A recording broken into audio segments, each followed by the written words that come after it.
Welcome back. Bulletin کا آغاز کرتے ہیں اور آپ کو بتائیں کہ وزیر مملکت آئی ٹی شیزہ فاطمہ کا کہنا ہے کہ جون میں بہت سی مشکلات کا سامنا کرنا پڑا. ہمیں 60 ارب سے زائد کا بجٹ دیا گیا. وزیر اعظم نے حکومت سنبھالتے ہی ڈیجیٹلائزیشن پر زور دیا.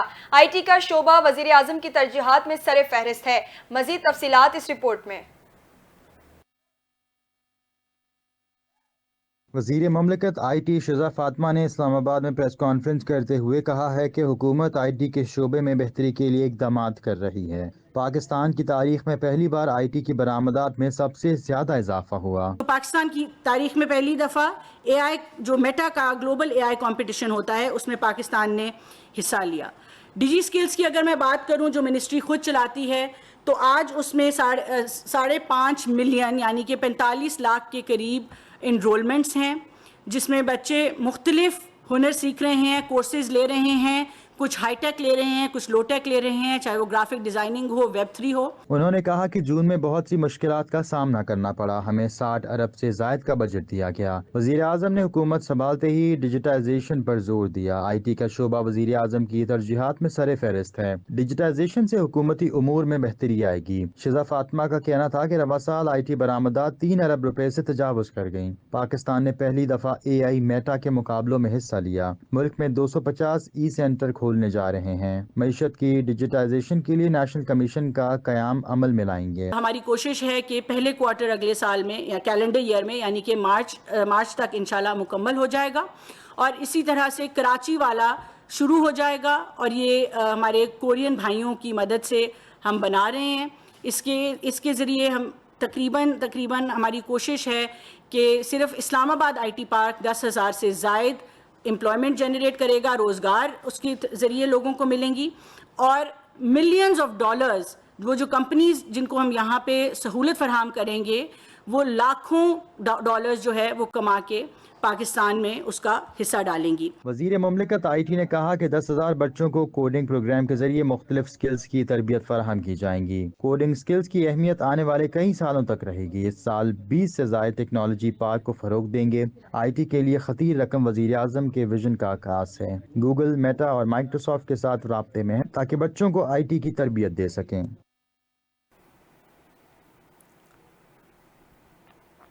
پاکستان تحریک انصاف کے رہنما رؤف حسن کے بھارت سے روابط کے ثبوت سامنے آ گئے. بانی پی ٹی آئی کے ریاست مخالف بیانیے کو پھیلانے میں بھارتی سہولت کاری بے نقاب ہو گئی. پی ٹی آئی رہنما رؤف حسن کا بھارتی صحافی کرن تھاپڑ سے بھی واٹس ایپ پر رابطوں کا انکشاف ہوا ہے. سیکیورٹی ذرائع کے مطابق 19 نومبر 2022 کو رؤف حسن نے بھارتی صحافی کرن تھاپڑ سے رابطہ کیا. بھارتی صحافی نے رؤف حسن سے شاہ محمود قریشی کے متوقع انٹرویو پر بات کی. سیکیورٹی ذرائع کا بتانا ہے کہ 24 نومبر 2022 کو کرن تھاپڑ نے رؤف حسن کو آرمی چیف سے متعلق اپنا انٹرویو شیئر کیا. کرن تھاپڑ نے موجودہ آرمی چیف کو بھارت کے لیے زیادہ ہارڈ لائن قرار دیا. سیکیورٹی ذرائع کا کہنا ہے کہ رؤف حسن نے حساس معلومات بھارتی صحافی کرن تھاپڑ کے ساتھ شیئر کی. انہوں نے فروری 2023 میں یوکرین پر بھارتی موقف کو سراہا, پاکستان پر اعتراض کیا. سیکیورٹی ذرائع کے مطابق رؤف حسن نے بھارتی صحافی سے گفتگو میں کہا کہ یوکرین پر پاکستان کا موقف انتہائی حیران کن ہے. رؤف حسن نے پیغامات میں بانی پی ٹی آئی کے گھر گرفتاریوں کو ریاستی تشدد قرار دیا.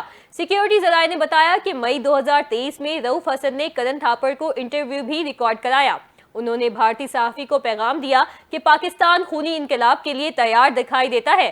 سیکیورٹی ذرائع نے مزید بتایا کہ رؤف حسن نے کہا پاکستان کی گلیوں میں فوجی نقل و حرکت ہے, غیر اعلانیہ مارشل لاء سے گزر رہے ہیں. سیکیورٹی ذرائع کا کہنا ہے کہ بھارتی کرن تھاپڑ کو رؤف حسن کے غیر محتاط واٹس ایپ پیغامات انتہائی تشویشناک ہیں.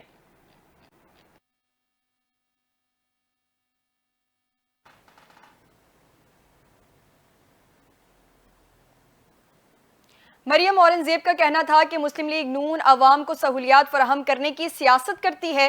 بجلی استعمال کرنے والے صارفین کو ریلیف فراہم کر رہے ہیں. مشکل ترین حالات میں بھی آسانیاں پیدا کرنا مسلم لیگ نون کی سیاست رہی ہے. انہوں نے کہا کہ پنجاب حکومت نے بجلی صارفین کو ریلیف فراہم کرنے کا اعلان کیا. کچھ لوگ بجلی بلوں میں ریلیف پر پروپیگنڈا کر رہے ہیں. پنجاب کے بجٹ سے 45 ارب روپے دے کر ریلیف دیا گیا.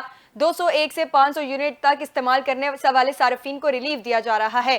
200 یونٹ تک استعمال کرنے والوں کو وفاق کی جانب سے ریلیف مل رہا ہے۔ مریم اورنگزیب کا کہنا تھا کہ عوام کو دیے گئے ریلیف پر باتیں بنائی جا رہی ہیں۔ ریلیف کا سلسلہ وفاق کے اقدامات کا تسلسل ہے۔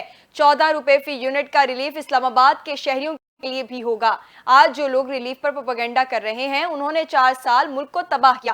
4 سال یہاں نالائکی، چوری اور کرپشن کا بازار گرم رہا۔ سینئر صوبائی وزیر نے کہا کہ 4 سال کوئی ریلیف نہ دینے والوں نے نواز شریف کے دیے گئے ریلیف بھی عوام سے چھین لیے۔ ان شکلوں کو عوام کا ریلیف گوارا نہیں، یہ صرف تباہی چاہتے ہیں۔ یہ انتشاری لوگ 4 سال میں ملک کو ڈیفالٹ کے دہانے پر لے گئے۔ ملک کی معیشت تباہ اور مہنگائی کرنے والوں کو شرم آنی چاہیے۔ انہوں نے کہا کہ محکمہ توانائی پنجاب کی جانب سے ڈسکوس کو خط لکھ دیا گیا ہے۔ کسی نے اگست کا بل دے دیا تو اسے پیسے واپس ہو جائیں گے۔ ہم ملک میں مہنگائی کم کرنے آئے ہیں۔ روٹی سستی کرنا وزیر اعلیٰ پنجاب کا ایجنڈا تھا۔ ہم نے حکومت میں آتے ہی رمضان پیکج گھر کی دہلیز پر دیا۔ لیگی رہنما کا کہنا تھا کہ لیپ ٹاپس اور اسکالرشپ، اب سولر اسکیم بھی لائی جا رہی ہے۔ 50 لاکھ گھروں کا تماشا کرنے والے ایک گھر نہ دے سکے۔ حکومتی اقدامات کے باعث مہنگائی میں کمی سے شرح سود میں کمی ہو رہی ہے۔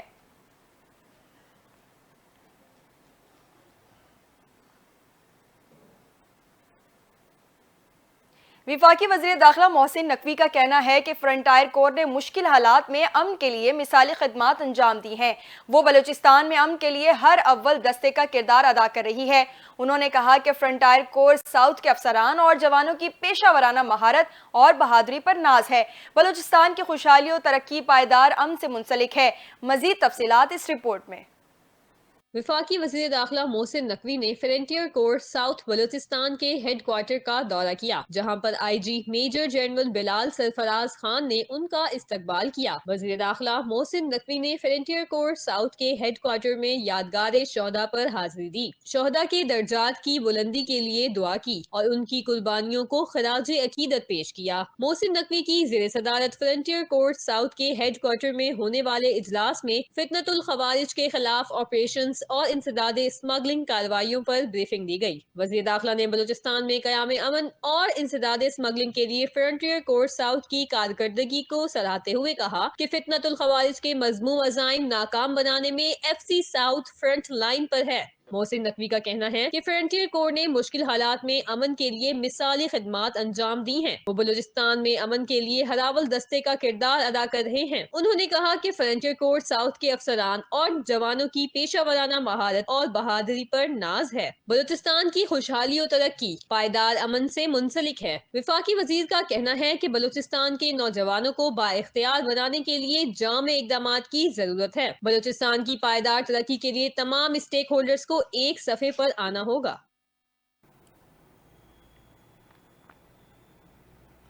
وزیر اطلاعات پنجاب عظمہ بخاری نے کہا ہے کہ خیبر پختونخوا میں سرکاری فنڈز کے حصے بانٹنے پر لڑائیاں ہو رہی ہیں۔ بیرسٹر سیف کی پریس کانفرنس پر رد عمل دیتے ہوئے عظمہ بخاری کا کہنا تھا کہ بیرسٹر صاحب حقیقت یہی ہے، آپ سے صوبہ نہیں چل رہا۔ جو جماعت دوسروں پر کرپشن کے الزامات لگاتی ہے، ان کے اپنے وزراء اپنے ہی وزیر اعلیٰ کو چور اور کرپٹ قرار دے رہے ہیں۔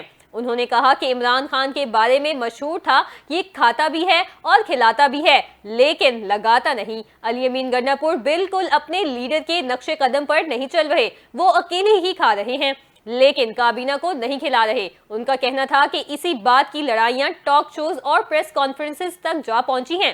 دودھ کی رکھوالی پر بلے کو بٹھائیں گے تو بچے تو چیخے ماریں گے۔ خیبر پختونخوا میں سرکاری فنڈز کے حصے بانٹنے پر لڑائیاں ہو رہی ہیں، یہ لوگ پختونوں کی قسمت بدلنے آئے تھے۔ عظمہ بخاری نے کہا کہ مجھے حیرت بھی ہوتی ہے اور ہنسی بھی آتی ہے، کون بے وقوف اور ذہنی مریض ہیں جو ان سے امیدیں لگائے بیٹھے ہیں۔ صوبائی وزیر کا مزید کہنا تھا کہ جو ہیرے اور گوہرے نایاب عمران اور بزدار کی کابینہ میں تھے، ایسے ہی ہیرے گنڈاپور کی کابینہ میں ہیں۔ ان سب کو اپنی اپنی جیبیں بھرنے کی فکر ہے، عوام چاہے مہنگی روٹی خریدے۔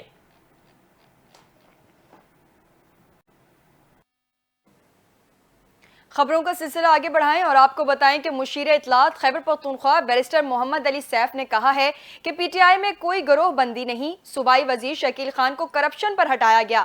بیرسٹر محمد علی سیف نے اسلام آباد میں پریس کانفرنس کرتے ہوئے کہا کہ بانی پی ٹی آئی نے فیصلہ کیا ہے کہ 22 اگست کو اسلام آباد میں جلسہ ہوگا۔ خیبر پختونخوا سے بڑی تعداد میں جلسے کے لیے آئیں گے، ان کا جلسے میں اہم کردار ہوگا۔